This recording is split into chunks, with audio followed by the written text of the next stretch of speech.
Hi, everybody. This is Marlene with Miami Ghost Chronicles Stories of the Supernatural. And I hope you enjoy this new show, whether you're viewing it on the internet or listening to a podcast version of the episode. I do want to thank you for being part of my audience.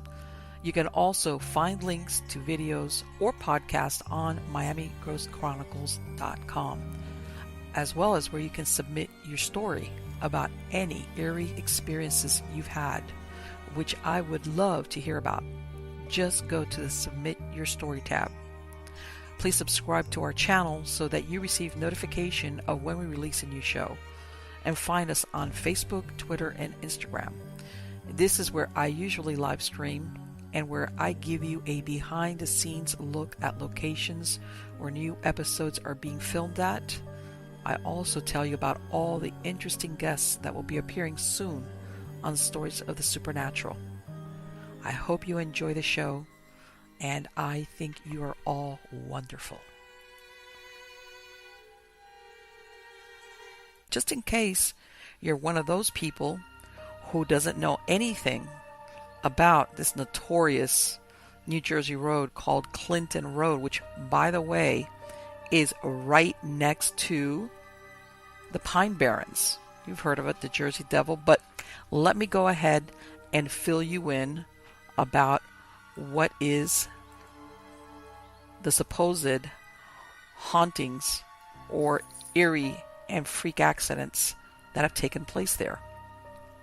Now, when you talk to most people about North Jersey, they're going to tell you that the most haunted location is Clinton Road.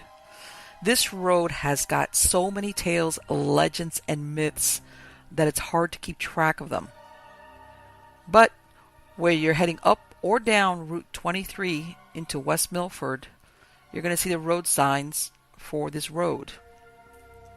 Now, you're going to go through this road, and it's got several twists and turns with forest on either side. Now, during the daytime, this road is gorgeous.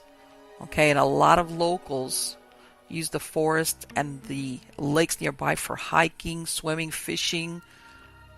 But once night falls and that darkness starts to creep in, now every tree, every shadow, doesn't take much of the imagination to make you feel that you might just not be alone out there.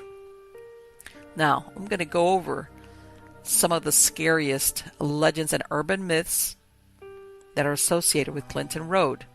One of them is throw a penny. Now, as legend has it, years ago, there was once a boy who enjoyed riding his bike up and down Clinton Road because of the hills and the curves and, all the nice views. Now, at that time, this road was very seldomly traveled because of its position up north. Now, this boy, he would go ahead and bring along his dog, which was a large Doberman. And, of course, as you know, Dobermans, they're mostly black coat, very little tan. Now, the two, the boy and the dog, they would make these stops as they're going down the road. They would jump in the lake, play around until one day.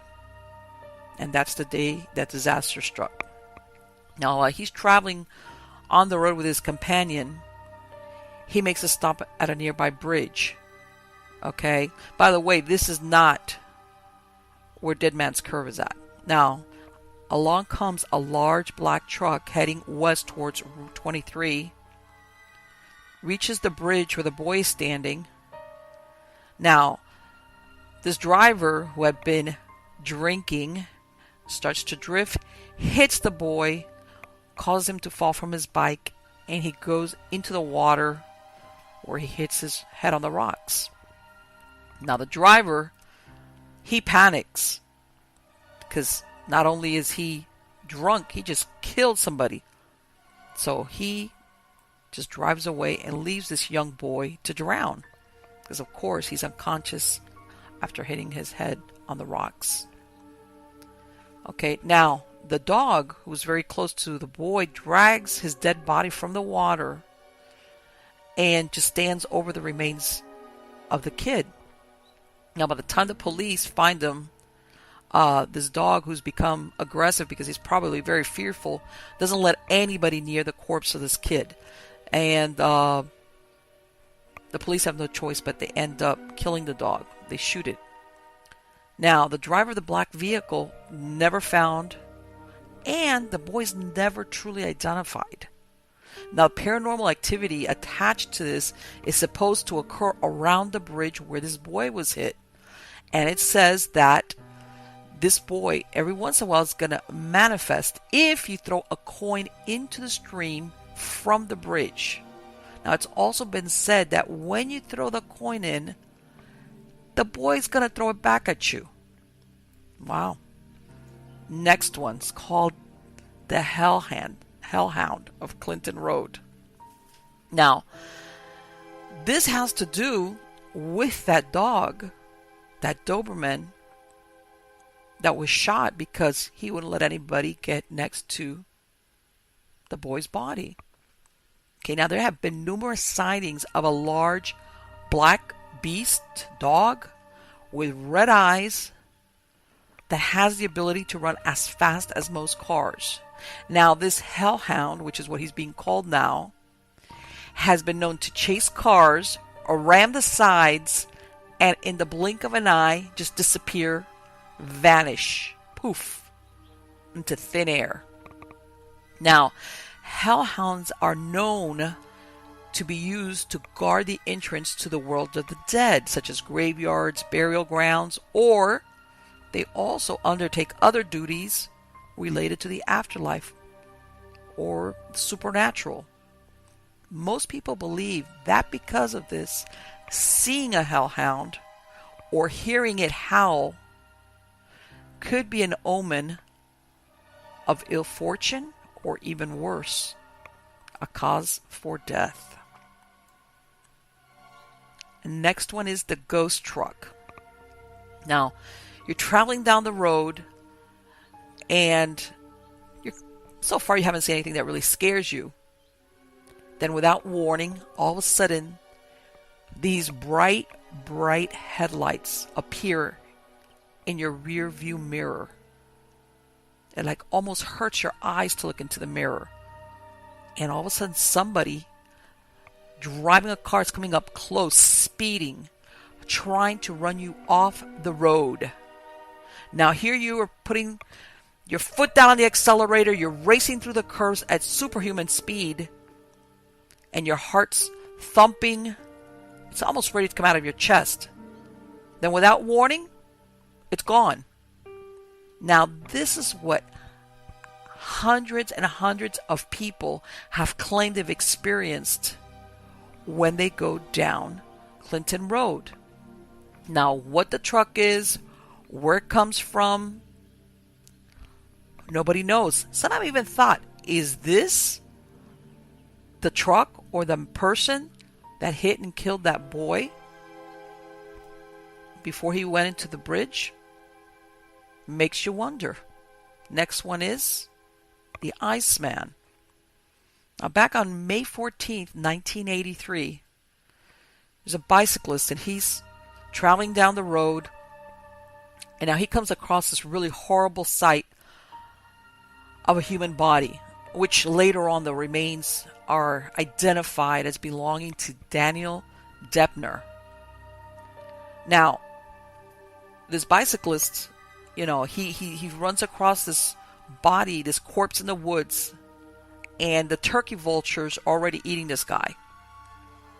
Now, after the autopsy was performed, they find ice crystals inside the body. Now, what becomes evident is that this body had been frozen to hide the true date and the cause of his death. After further investigation, it's found out that this man, Daniel, was killed by none other than the very famous serial killer Richard Kuklinski, the Iceman, who served out the last few years of his life behind bars. But Kuklinski was known for having killed multiple victims, and many people claim that not all of them have ever been identified. Now, as I said before, Kuklinski passed away in 2006, and he admitted during the interviews when he was behind bars that he would freeze and dump these bodies exactly to mislead as to the time of death. Now it makes you wonder how many of these potential unburied bodies could be lying in the woods. Well, at this point, how many remains or skeletal remains, because that's probably all that would be left. Next is the castle. Now there are multiple biking trails through these woods, and they lead to what's known as Cross Castle. Now this was built about 100 years ago. Right now there's no point of origin as to why it was built, but at this point it's just decaying, of course, with time, the elements. Now the building is littered with signs and what appears to be proof of some type of rituals or ceremonies. Okay, some of them are believed to be satanic or involve witchcraft, and others say that the grounds belong to a family who are not only cannibals but albinos. And of course, their favorite victims are trespassers.